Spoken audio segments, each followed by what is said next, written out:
Her first love returned as the vampire king, then crashed her wedding. You belong to me.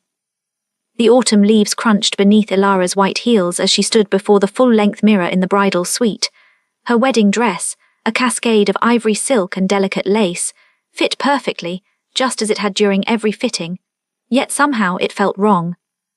You look absolutely radiant, her maid of honor, Cecily, gushed, adjusting the veil for the 100th time. Thomas is going to lose his mind when he sees you. Ilara forced a smile, the same practiced one she'd perfected over the past year. Thomas was perfect, a successful architect, kind, dependable, with a good family and better prospects. He was everything her parents had hoped for, everything she'd convinced herself she needed after years of wild, reckless youth. Everything except the one thing that mattered. He wasn't Damien. She pushed the thought away as quickly as it surfaced, a reflex she developed over the 7 years since Damien Ashford had vanished from her life without a trace. It had been the autumn of her 21st year, when the world still felt infinite and love felt like magic. Earth to Ilara, Cecily waved a hand before her face. You're doing that thing again, that faraway look. Sorry, just wedding jitters. Completely normal. Now come on, we have 20 minutes before you walk down that aisle and become Mrs. Thomas Whitmore. The name settled over her like a shroud. Outside the country estate's window, the sun was beginning its descent, painting the sky in shades of amber and blood orange. The ceremony would take place at dusk, as Thomas had insisted, something about the lighting being perfect for photographs. Ilara had agreed, as she agreed to most things, floating through the wedding planning like a ghost haunting her own life. She'd met Thomas at a charity function 2 years ago. He'd been charming, persistent, and most importantly, present. After Damien's disappearance, after the sleepless nights and unanswered questions, Thomas's consistency had felt like an anchor. Her parents adored him, her friends approved, and she had convinced herself that comfort was enough. 5 minutes, a coordinator peeked in, clipboard in hand. Cecily squeezed her shoulder. I'll go take my place. Remember, slow steps, big smile, and don't lock your knees. Then Ilara was alone. She stared at her reflection, searching for the girl who'd once danced in thunderstorms and believed in forever. The girl who'd given her heart completely to a boy with storm-grey eyes and a smile that held secrets. Damien had been different from anyone she'd ever known, intense, mysterious, alive in a way that made everyone else seem like shadows. And then one October night he was simply gone. No goodbye, no explanation, no trace. She'd searched, of course, filed a missing person report, called his disconnected phone 1,000 times, driven to his empty apartment until the landlord threatened to call the police. His family, he'd said he had none. His friends, he'd always been evasive. It was as if Damien Ashford had never existed at all. Eventually she'd had to accept it. He'd left her. Maybe he'd never loved her at all. Maybe she'd been a fool. Miss Hartley, it's time. Her father appeared in the doorway, distinguished in his tuxedo, eyes glistening with unshed tears. You're a vision, sweetheart. She took his offered arm, letting him guide her toward the estate's grand hall. Through the open doors, she could see the gathered guests, the flower arrangements, the string quartet playing softly. Thomas stood at the altar, handsome and smiling, everything right on the surface. The music swelled, transitioning to the wedding march. This was it, the moment she'd step into her new life and close the door on the past forever. She took the first step. Then the lights went out. Not gradually, but all at once. The chandeliers, the candles, even the remaining sunlight seemed to dim as if someone had drawn a curtain across the world. Gasps rippled through the crowd. Her father's grip on her arm tightened. What the hell, someone muttered. A wind swept through the hall, though every window was closed. It carried the scent of rain and something else, something Ilara remembered in her bones, night-blooming jasmine and cedar, the scent of that last October with Damien. Then, through the darkness, she heard it. Footsteps, slow, deliberate, echoing on the marble floor. And a voice that turned her blood to ice and fire simultaneously. Stop the ceremony.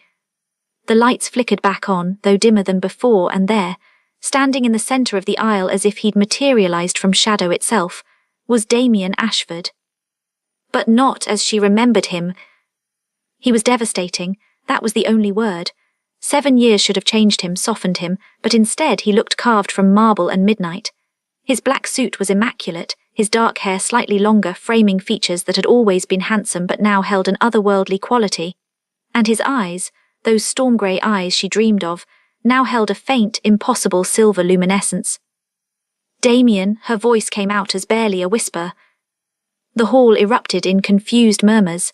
Thomas started down the aisle toward them, his face flushed with anger. "Who the hell are you? This is a private ceremony. Security." Damien didn't even glance at him. His eyes were locked on Ilara with an intensity that made her knees weak. "Ilara," he said, and her name on his lips was a prayer and a claim. "Forgive me, I never wanted to leave you, but I had no choice." "No choice," the words tumbled out, 7 years of pain and confusion sharpening them. "You disappeared, no word, no explanation, nothing, and now you show up at my wedding." "Because I can't let you do this." He took a step closer, and several guests gasped and moved back, as if repelled by an invisible force. "I can't let you marry him when you belong to me." Thomas had reached them now, positioning himself between Ilara and the intruder. "Now listen here, you need to leave immediately before I have you arrested. I don't know what kind of history you think you have with my fiancé." Damien finally looked at Thomas, and something in that gaze made the other man stop mid-sentence and take an involuntary step back. "Your fiancé," Damien said softly, "is my mate. She has been since the moment we met, and I've come to claim what's mine." "Mate," Ilara's father stepped forward. "Now see here, young man."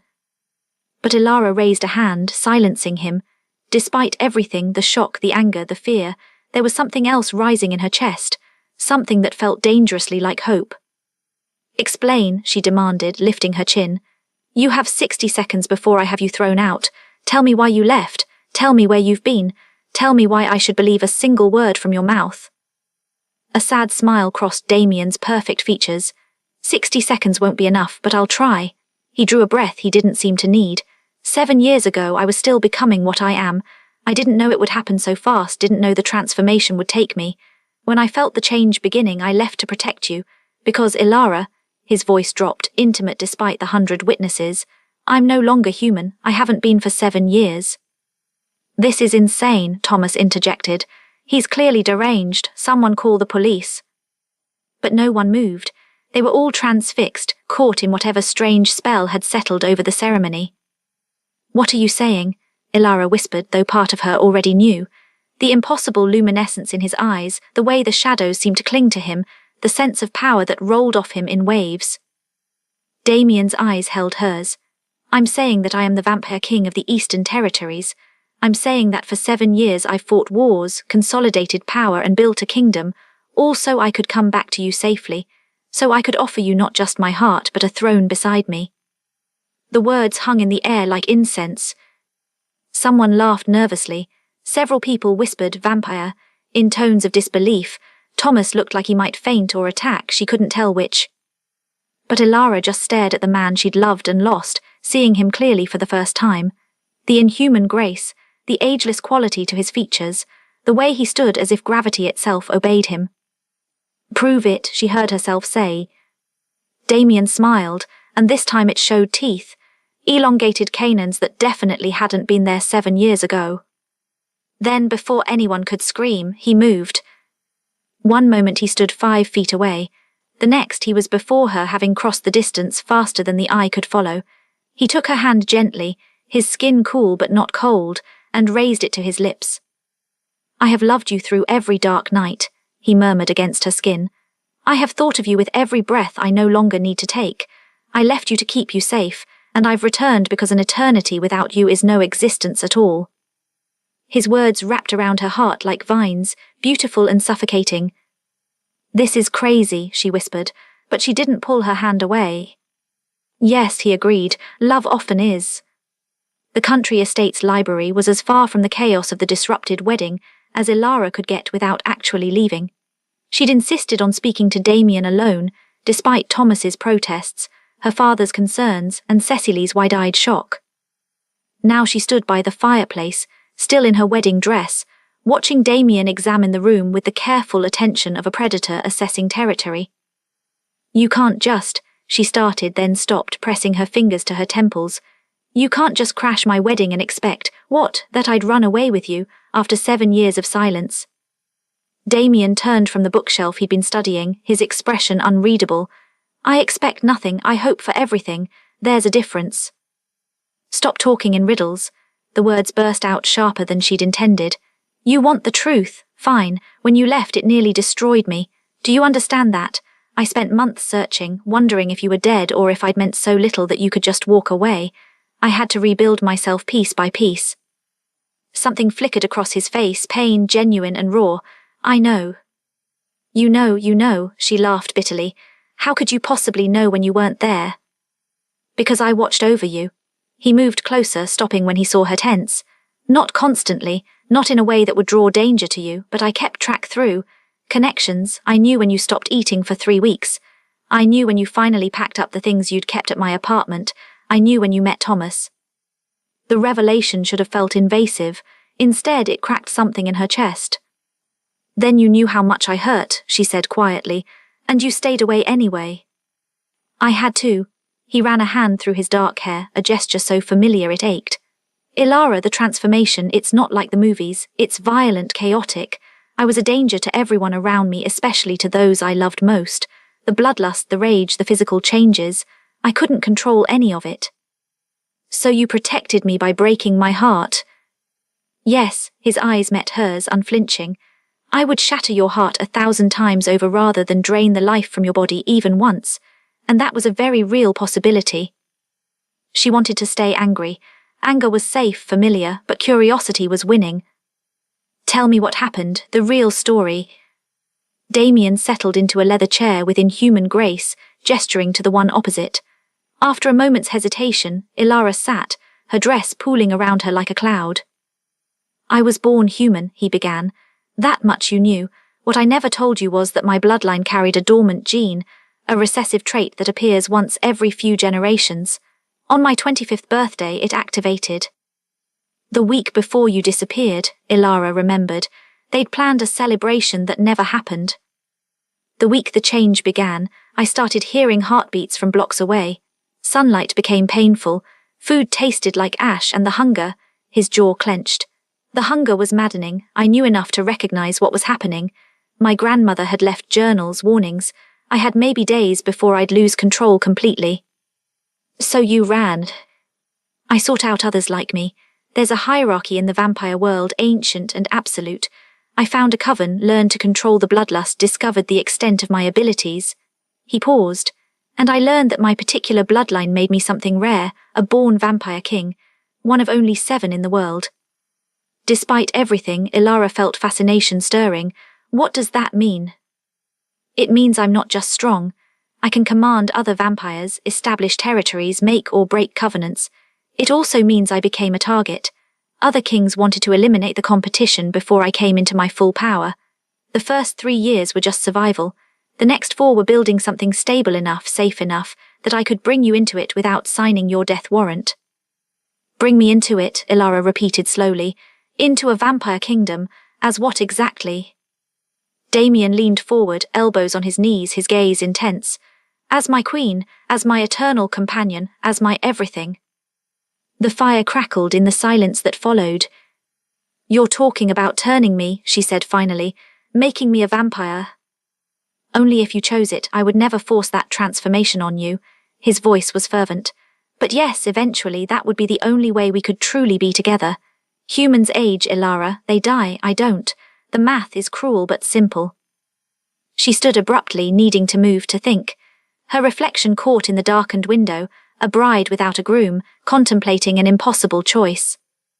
I have a life, Damien. Friends, family, a career I worked hard for. Thomas, who's been nothing but kind and patient. Do you love him? The question cut through her protests like a blade. She faltered. I care for him deeply. That's not what I asked. She spun to face him, finding he'd stood as well, closer than she'd expected. Love isn't always fireworks and grand gestures, she said defensively. Sometimes it's quiet and steady and safe. Safe, Damien repeated, as if tasting the word and finding it wanting. Is that what you want? Safety? Yes, maybe, I don't know. She pressed her hands to her face. You're asking me to give up everything I've built, everything I know, to leap into darkness with you. Can you honestly not see how terrifying that is? I see it, his voice softened. And I see you, Ilara Hartley. I see the woman who once told me she'd rather live one true year than 100 false ones. I see the girl who danced in thunderstorms. When I look at you now in that dress preparing to marry a man who makes you feel safe, I have to ask, what happened to her? The words struck deep because they echoed her own fears. She grew up, Ilara whispered. She learned that storms end and you're left cold and wet and alone. Or she could learn to become the storm itself. He was close now, close enough that she could see the silver flecks in his eyes, catch the scent of him, still cedar and jasmine, but with something darker underneath. Close enough that her treacherous heart remembered every moment they'd shared. I'm not asking you to decide right now, Damien said quietly. I know I've disrupted your life spectacularly, but I'm asking you to feel something, to put your hand here. He guided her palm to his chest where a heartbeat pulsed slow and strong, and tell me truthfully that you feel nothing. His skin was cool through the fabric of his shirt, but the heartbeat beneath was real, slower than a human's but steady, alive in whatever way vampires were alive. And she felt everything. The jolt of connection, the pull she'd tried to bury, the sense of coming home to a place she'd been exiled from. Her body remembered him, the way they'd fit together, the electricity of his touch, the feeling of being utterly known and utterly cherished. Tears pricked her eyes. This isn't fair. I know. I was moving on, I was okay. Were you, his hand covered hers, holding it against his heart, or were you settling? Before she could answer, the library door burst open. Thomas stood in the doorway, dishevelled and furious, with Ilara's father and 2 security guards behind him. Enough of this insanity, Thomas declared. Ilara, step away from him. This man is clearly unhinged and I won't let him manipulate you further. Ilara stepped back but not toward Thomas. She needed space from both of them, from the competing gravity of 2 different futures. Thomas, I need time to think. Think about what? His voice rose. About running off with some lunatic who claims to be a vampire. Listen to yourself, this is our wedding day. A wedding she was walking toward like a funeral march, Damien interjected coolly. Thomas's face reddened. You don't know anything about us, about what we have. I know she doesn't love you. The words hung in the air like a curse. How dare you, Thomas breathed. Tell me I'm wrong, Damien's eyes flicked to Ilara. Have her tell me I'm wrong. All eyes turned to her. Her father's concerned, Thomas's desperate, Damien's burning with intensity. She opened her mouth, searching for the words that would make this right, make this easier. But the truth was already written on her face. Thomas saw it first. Something crumbled in his expression, the anger giving way to hurt. Ilara. I'm sorry, she whispered. Thomas, I'm so sorry. You deserve someone who loves you the way you deserve to be loved. And that's not you. It wasn't a question, his shoulders sagged. It never was it? I was just convenient, safe. The word again, like an indictment. You're a good man, she said, meaning it. But Damien's right, I don't love you, not the way I should, not the way you deserve. The silence that followed was broken by her father's heavy sigh. Ilara, sweetheart, you can't possibly be considering this. This man shows up spouting nonsense about vampires. It's not nonsense. The words surprised her as much as anyone. I don't understand it all yet, but it's not nonsense. She looked at Damien, really looked at him, at the impossible reality standing before her in a perfectly tailored suit. I need time, she said firmly. Not years, not months, but time. Thomas, I'm sorry for the hurt I've caused. The wedding is off. I can't marry you when my heart is somewhere else. Thomas nodded stiffly, his pride clearly wounded. I hope you know what you're doing. He glanced at Damien with barely concealed disgust. I hope he's worth destroying your life for. Then he turned and left, her father following with one last pleading look. Alone again with Damien, Ilara felt the weight of her decisions settling over her. I haven't chosen you, she clarified quickly. I've just unchosen him, there's a difference. I know, but Damien was smiling slightly. It's a start. 3 days later, Ilara stood on the balcony of a penthouse she didn't know existed until yesterday, overlooking a city that looked different under Damien's guidance. He'd given her space after the wedding that wasn't, but had left an address and a simple message. When you're ready to see the truth, come find me. Ready was a strong word, but curious, desperate for answers, unable to think about anything else, those she'd admit to. The penthouse was stunning, all dark wood and floor-to-ceiling windows, modern luxury with Gothic touches, and it was teeming with vampires. Not that she'd known at first, they looked human enough, but once Damien had taught her what to look for, the uncanny stillness, the way they moved just slightly too gracefully, the way they watched her with ancient eyes, she couldn't unsee it. "You're handling this remarkably well," said a voice behind her. She turned to find a woman who appeared to be in her 30s, elegant in a crimson dress, holding 2 glasses of something that definitely wasn't wine. "Am I?" Ilara laughed nervously, "because internally I'm screaming." The woman smiled, revealing delicate fangs. "I'm Serafina, Damien's second-in-command, and trust me, the internal screaming is completely normal. I was human once too, about 200 years ago." 200 years, the number made Ilara's head spin. Does it get easier, wrapping your mind around it all? Eventually it becomes normal, then one day you realize normal shifted without you noticing. Serafina offered one of the glasses. "It's just champagne, I promise. Some of us still enjoy human food and drink, even if we don't need it." Ilara took it gratefully, and Damien does he. Eat human food, occasionally for pleasure rather than sustenance. We all need blood to survive, but there are ethical ways of obtaining it. Donors, blood banks, volunteers who enjoy the experience. We're not monsters from a horror film. Just immortal beings who drink blood to survive. Well, yes, but we have excellent dental plans. Despite everything, Ilara laughed. There was something absurdly comforting about Serafina's matter-of-fact attitude. "He's been miserable without you, you know," Serafina said more seriously. 7 years of building a kingdom, securing alliances, eliminating threats, all of it was for you, so he could bring you into this world safely. That's a lot of pressure. Love usually is. Serafina tilted her head, studying her. "Can I ask you something? Why did you come here? You could have walked away, gone back to your human life, found another Thomas." Ilara looked out over the city, lights twinkling in the darkness. "Because I've been half alive for 7 years, and 3 days ago someone reminded me what it felt like to be whole. That's Damien's gift, I think. He makes you feel more. Everything's sharper, brighter, more intense around him." "Is that a vampire thing?" "No," Serafina smiled. "That's a Damien thing. The Vampire King part just makes it more dramatic." As if summoned by his title, Damien appeared in the balcony doorway. He'd shed the formal suit for dark jeans and a black shirt, somehow looking even more devastating in casual clothes. "Serafina, stop interrogating my guest." "I'm not interrogating, I'm befriending. There's a difference." But she winked at Ilara and glided away, leaving them alone. Damien joined her at the railing, careful to maintain a respectful distance. "How are you?" "Overwhelmed, fascinated, terrified, take your pick." All valid responses. He looked out at the city with her. "I know this is a lot. If it's too much, if you want to walk away, I'll understand. I'll disappear from your life again if that's what you need. And be miserable for another 7 years.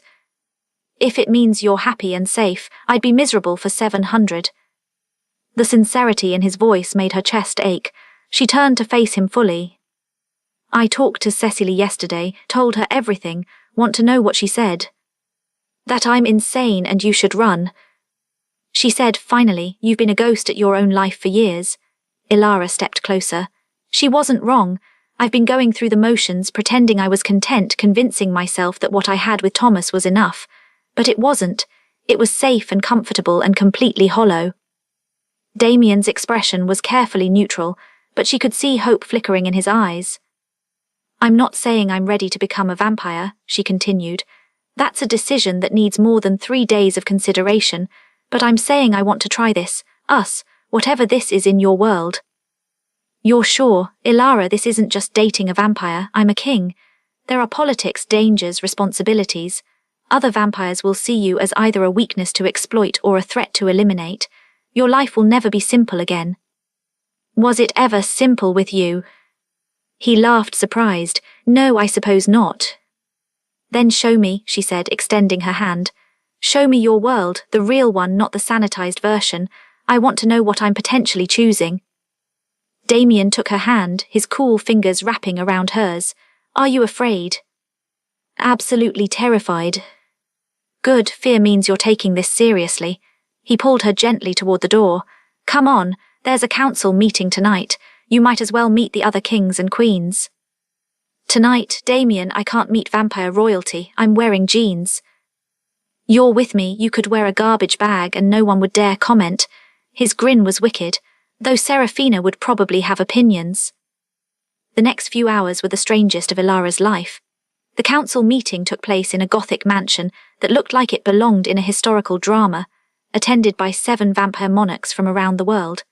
They ranged from a terrifying Viking-looking man named Magnus to a delicate Japanese woman called Akira who appeared 16 but spoke with the weight of centuries. And they all treated Damien with a respect that bordered on reverence.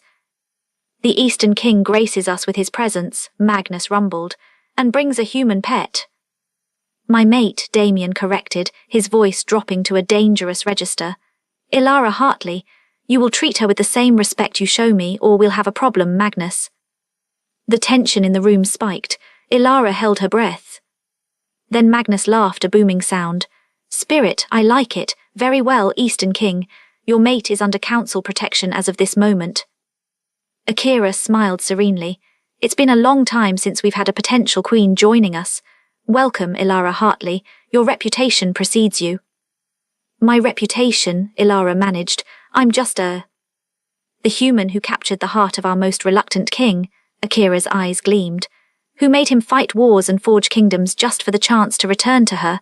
You're already legendary, dear. The meeting itself was fascinating and overwhelming. Discussions of territorial disputes, blood supply ethics, managing the secret of vampire existence in the modern world. Damien was commanding and diplomatic, solving conflicts with a mixture of wisdom and barely veiled threats. This was him in his element, powerful, confident, undeniable. And he kept glancing at her, as if checking that she was real, that she was still there. After the meeting, as they walked through the mansion's gardens under a full moon, Ilara finally spoke the question that had been building. Why me? Damien looked at her quizzically. Why you what? You're a vampire king. You could have anyone, human or vampire, mundane or extraordinary. Why anchor yourself to someone like me? I'm just ordinary. He stopped walking, turning to face her with an intensity that made her breath catch. Ordinary, Ilara, you're the furthest thing from ordinary. Do you know what I see when I look at you? He cupped her face gently. I see a woman who rebuilt herself after heartbreak, who created a life even when her heart wasn't in it, who had the courage to call off a wedding in front of 100 people because she knew it wasn't right, who walked into a room full of immortal predators with her head high and didn't flinch. I flinched a little, she admitted. Barely noticeable. His thumb brushed her cheek. You're brilliant and brave and real in a way that most people, human or vampire, never manage. You make me feel human again, even though I'm not. You make eternity seem like a gift instead of a curse. Tears pricked her eyes. I'm still scared. Good, I'd be worried if you weren't. This is terrifying, it's supposed to be. What if I can't do it? What if I'm not strong enough for your world? Then we'll find a way to bridge our worlds instead. Ilara, I didn't spend 7 years building a kingdom so I could force you into a mold. I did it so we'd have options, so we'd have safety and power and choice. Choice, she repeated. What are my choices exactly? Damien took a breath. 1, you stay human. We find a way to be together, though it will be complicated and ultimately limited by your mortal lifespan. 2, you turn, but not now. We wait until you're absolutely certain, until you've lived enough of your human life that you won't regret the transformation. 3, you decide this is all too much and walk away. I let you go and never darken your door again. And which do you want? Honestly, I want option 2. I want you to have time to choose freely without pressure or fear, and then I want forever with you. His voice roughened. But what I want doesn't matter if it's not what you want. Ilara looked up at him, this impossible man who'd left to protect her and returned to claim her. This vampire king who'd wage wars for her but wouldn't push her into a decision. I want to start with tonight, she said finally. And then tomorrow, and the day after that, I want to learn your world and see if I can find a place in it. Is that okay, taking it one day at a time? More than okay. He pulled her close, resting his forehead against hers. We have time, all the time you need. You say that, but you're immortal. Your sense of time is probably warped. He laughed, the sound vibrating through her. Fair point, but for you I'll learn patience all over again. Damien. Yes. Kiss me, I've waited 7 years. I don't want to wait any more for that. His smile was brilliant and tender and everything she remembered. Then his lips found hers, cool and soft and perfect. The kiss was gentle at first, relearning, remembering. Then it deepened, 7 years of longing and loss and love pouring between them. When they finally broke apart, both breathless, even though he didn't technically need to breathe, Ilara was smiling. So this is what it feels like to choose the storm, she murmured. Regret it yet? Ask me in another 7 years. I will, and 7 years after that, and 700 years after that if you'll let me. Ilara thought about her almost wedding, her almost life, all the almost she'd settled for. Then she thought about Damien, infuriating, devoted, immortal Damien, and the impossible future he was offering. I'm not promising forever yet, she said, but I'm promising right now, and tomorrow, and we'll see where it goes from there. Right now and tomorrow, Damien repeated, pulling her close again. I'll take it. I'll take every moment you'll give me. And there, in a garden that belonged to vampires, under a moon that had watched over countless immortal love stories, Ilara Hartley made her choice. Not the safe one, not the expected one, but the real one. The one that made her feel alive for the first time in 7 years. 6 months later, she would attend her first council meeting as Damien's official consort, wearing a dress that made her look like dark royalty. 2 years later, she would make the choice to turn, on her own terms, in her own time. 5 years later, she would stand beside Damien as his queen, immortal and powerful and utterly herself. But that night in the garden she was simply Ilara, and that was enough. He'd said she belonged to him. That day he crashed her wedding. But the truth was more complex, more beautiful. They belonged to each other. And neither of them was letting go. Want more thrilling supernatural romance stories? Follow for more tales of love that defies death itself. If you want to watch the full extended stories, join my Patreon. The link is in the description below. Exclusive and uncensored episodes are available only on Patreon. Check the link in the description.